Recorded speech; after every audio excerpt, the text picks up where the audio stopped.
Hello everyone, welcome to the 16th episode of DraftKings, the only podcast that gives you all the top of limited information you could ever need. I'm Shyler, and with me today as usual is Tyler. And also, Mr. Jonathan Davis. Say hello. No. Or say no. Okay. How you doing? Hi. How you both doing today?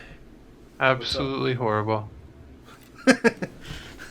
I bet you're horrible, John. Alright. Went on a 22-mile bike ride, and that was... Yeah, we did that this morning. It was great. Alright, today we're going to be doing a set review for Shadows over Innistrad, and just talking about the mechanics and a few cards that, basically have the mechanics and, a couple other things. So, we'll do that, but first we have to open a pack, and this time it is Shadows over Innistrad, and we'll see what our first pick is. Let's get to the comments. Okay, the first common is Silverline Snapper, 5 in a blue for a 6/6 turtle. It can't attack unless you've cast a non-creature spell this turn, so practically unplayable. Be okay if you're running a lot of prowess. Yeah. Stuff. In the blue-red Instant and Sorceries deck, this guy is a good finisher. Yeah. But in that deck alone. Otherwise, this card's just a 6 mana blocker. Well, he is. Yeah. And can maybe attacking. sometimes attack in different decks. Occasionally. Yeah. Okay. Alright, what's the next card? Next is Militant Inquisitor. 2 and a white for 2/3. Militant Inquisitor gets +1/+0 for each equipment you control. This guy actually is not bad because of the amount of equipment that is actually good. Especially like in the humans deck, and this guy's human, it plays a lot of a lot of equipment usually. Yeah. Like at least a few. Like the humans deck usually plays like 3 or 4. Yeah. You see, anyways.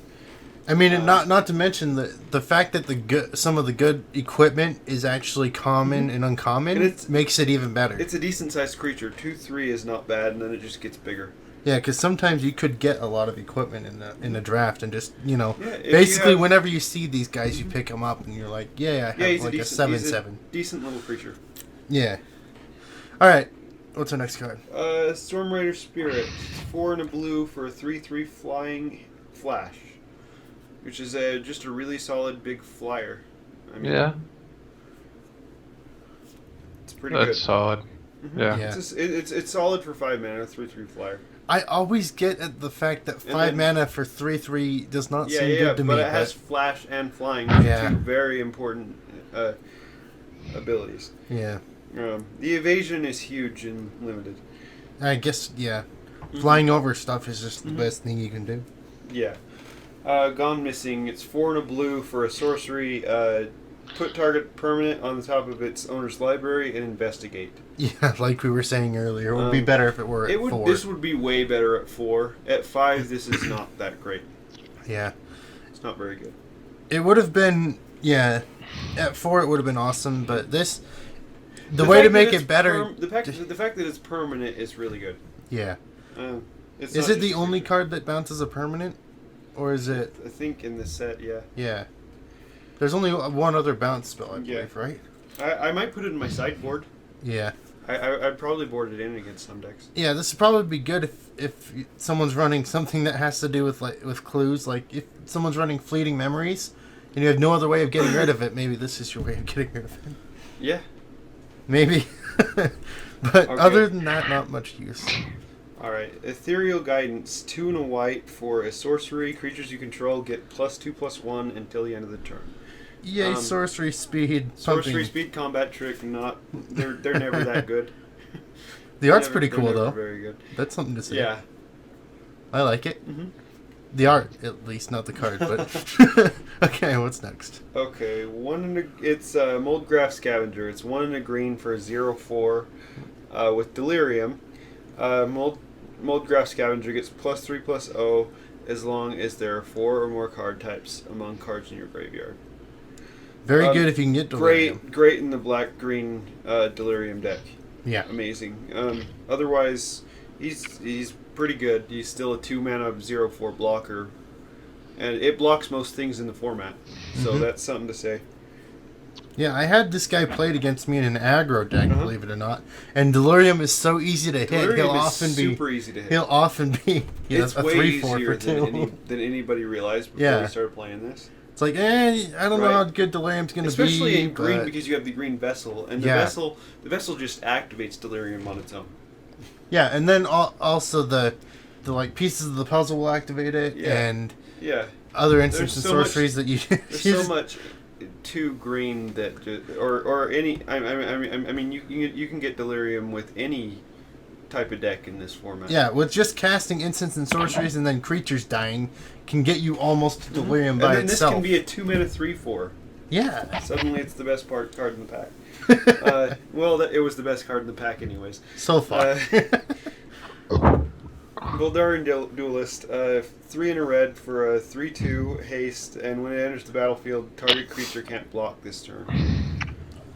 Very good. Yeah, aggressive, hasty, evasive, everything you want. Yeah, I like the fact that they added that target creature can't block. Yeah, it's just like the vamp from the original Innistrad. I forget what it's called, but it's a 3-mana 3/2 that when it enters, target creature can't block this turn, but it doesn't have haste. So 1 more mana for haste. I like it. Yeah, it's a pretty good creature. Yeah. Not to mention, if it's probably going to die with anything it blocks, but it'll probably trade with a lot of things too. John, what do you think so far? Yeah.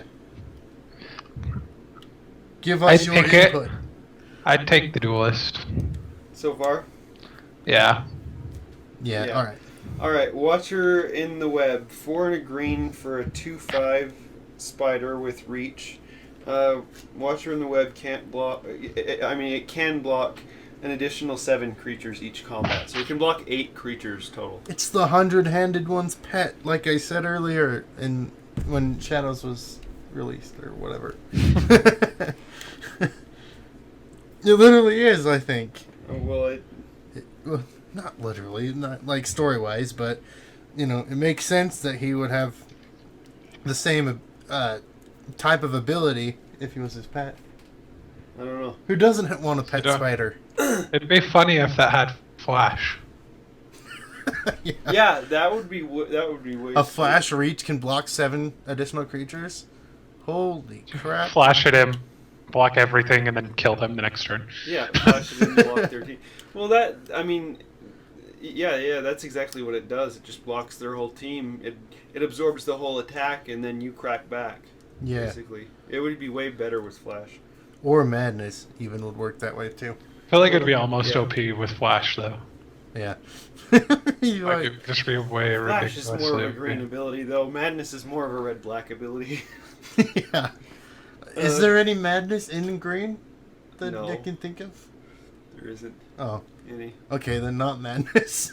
Uh, Alright, what's our Alright, next card? Vampire Noble, 2 and a black for a 3/2 vampire. Not bad. Solid body for a creature. Yeah. It's pretty good. If you're in the vamp deck, There's a then lot of- you're There's a lot wanting of to get these. There's a lot of pikers in the set, so it dies to a lot, surprisingly. Hmm. But like I said, in the Not- Vampire Madness deck, you're gonna Yeah. pick not these great. up. Yeah. You have no other choice. It's like a middle pick draft card. Yeah. Alright, let's get to our uncommons. Uncommons. I like the uncommons in this. In this pack? Yeah. Yeah. Okay, we have Sensia Masquerade first. It's a 2 and a red for enchantment.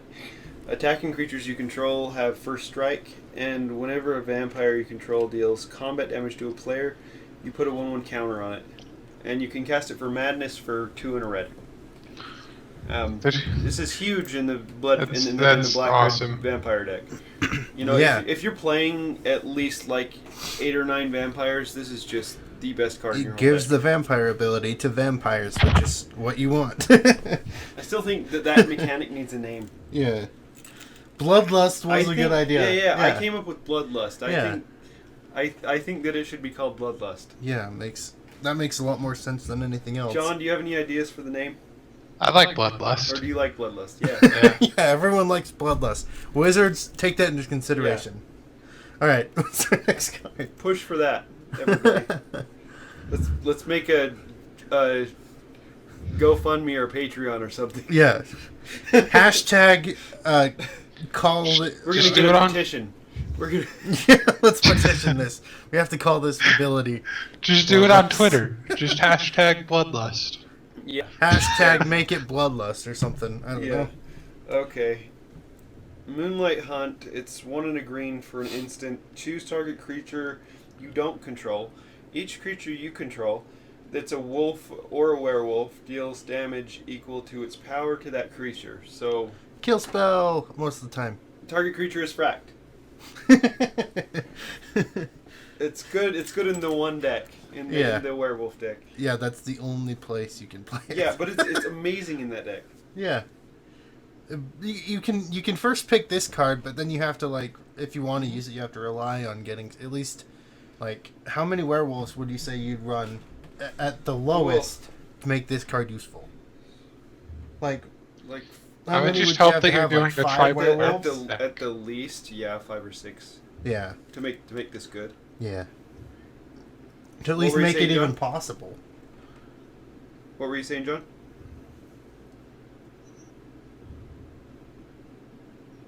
Okay.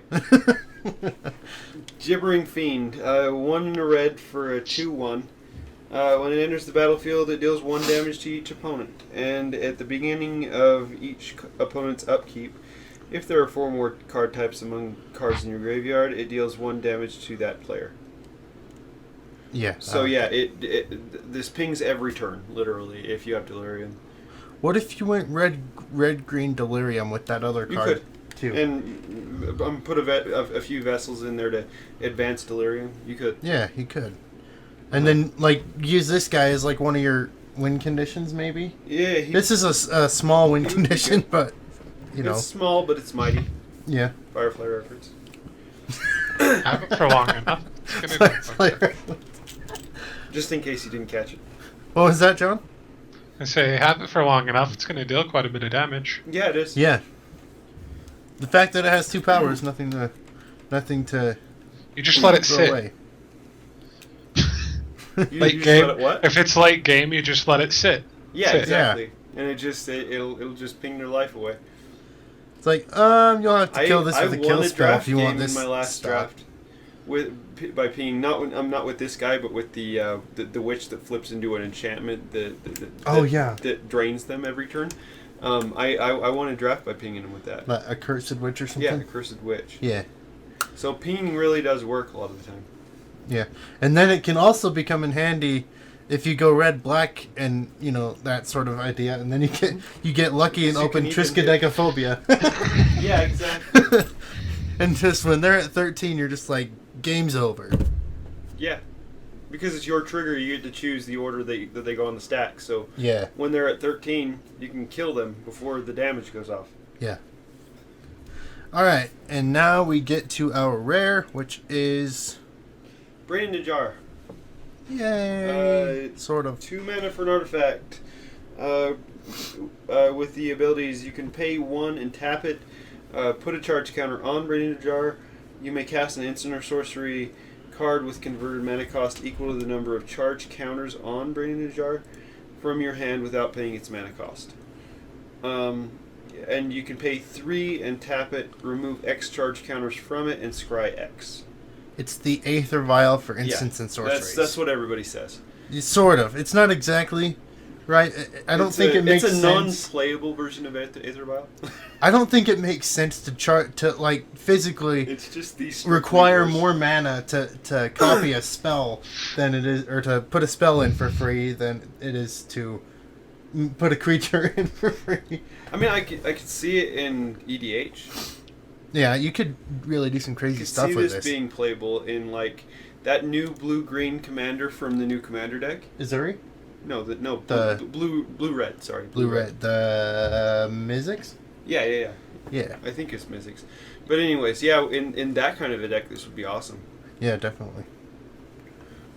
All right, Okay. so that's our flip card, or not our flip card, our rare, and now we're gonna get to our flip Tyler doesn't card, even want to talk about the flip card. which is Aberrant Researcher. Aberrant Researcher, 3 in a red, 3 in a blue, for a 3/2 flyer.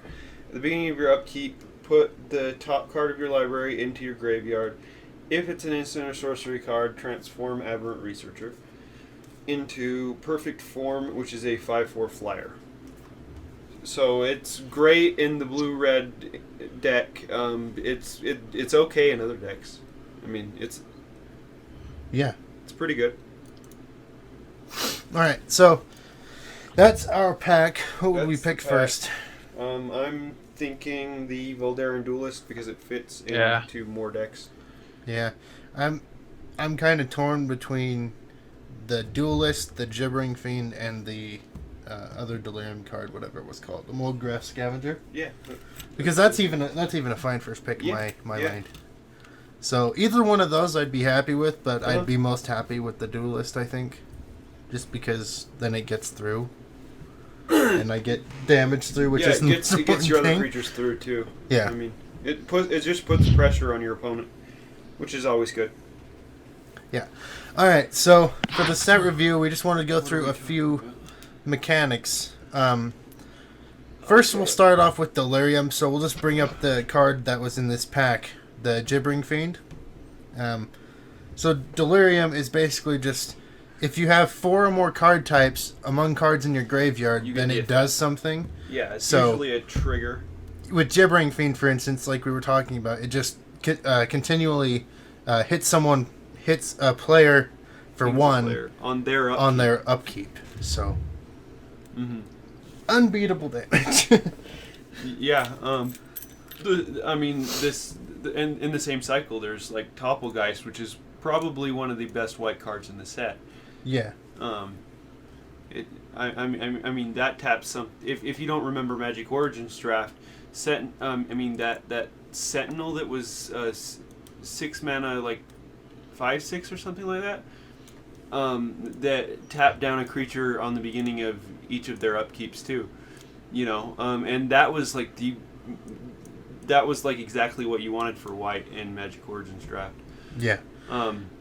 Another card that has Delirium that is really good is The same cycle. Yeah, from the same cycle is Obsessive Skinner, which if you have Delirium, Puts counters on things every turn. yeah, So your creatures just get exponentially bigger. this guy's a really good, really good first pick Yeah. if you get him. Great in a lot of decks. Yeah. That whole cycle is good in like every deck you put it in. Yeah. That whole cycle is awesome. Okay, so next we are going to talk about Magnus, which is do you want to take this one? You know what? Oh, basically when this card is discarded, it discards into exile, and then you can choose to cast it for its madness cost, which is usually a cheaper cost, and that allows you to cast things with flash, to cast sorceries with flash, or to cast instants cheaper, to cast creatures with flash, to cast whatever you want. Mm-hmm. That's basically what it is. Like with Fiery Temper, it's 1 and 2 red for an instant that it deals 3 damage to target creature or player, and then for Madness it becomes a lightning bolt, so it only costs 1. Yeah. This is awesome. Uh-huh. Really Madness good is huge. removal spell Mm-hmm. in draft at least, and it could even be really good in constructed, right? Yeah. Like a it's bolt very is a bolt. constructed. A bolt's a bolt. Yeah. Any burn's good burn. Yeah. All right, so that is Madness. There are multiple cards that have the same type of ability, just, varying mana cost and such. Next, we are going to go to another mechanic, which is Investigate. And one of the cards that has Investigate in this set is Expose Evil. Can't talk. Evil. And it Almost like is a expensive 2-drop medium. instant, tap up to 2 target creatures, and then Investigate, which Investigate is you put a colorless clue artifact token on the battlefield, and it has the ability to pay 2 mana of any color and sacrifice this artifact and draw a card. Yeah. So this goes very well with a card, what was it? fleeting memories that mills Mills three every time. three every time you sacrifice a clue. Mm-hmm. And doesn't it make clues by itself, or does it not? I think it makes a clue when it enters. Yeah, but that could be a win condition if you pick up a fleeting memories and then just draft investigate from then on. Mm-hmm. The last mechanic, I guess, because there's one more mechanic which we'll explain in a second, but the one last main mechanic, which is skullk, and skullk is the creature that has skullk can't be blocked by creatures with greater power than what the creature with skullk has. So, for instance, Farbog Revenant, which is a 3-mana 1/3 with skullk and lifelink, it can't be blocked by anything with greater power than 1. Yeah. So it's this essentially can't get killed in combat. Yeah. Other than by that rat. They have to like chump block it with anything that has like. Other than that rat. Yeah. Is there anything else that's 1 power? Besides. Not with that touch. Oh, I'm not saying death. I'm just saying like. I'm saying to kill it. Oh yeah. if you wanted to block and kill it. Yeah, the death touch rat. Yeah. Yeah. Rancid rats, I think it's called. No, is it? I think it's rancid rats. Oh yeah. And then we have one more ability that I wanted to talk about, which is the transform ability. So you saw this with our flip card, Aberrant Researcher. Basically happens with a trigger, sometimes with an activated cost. Yeah.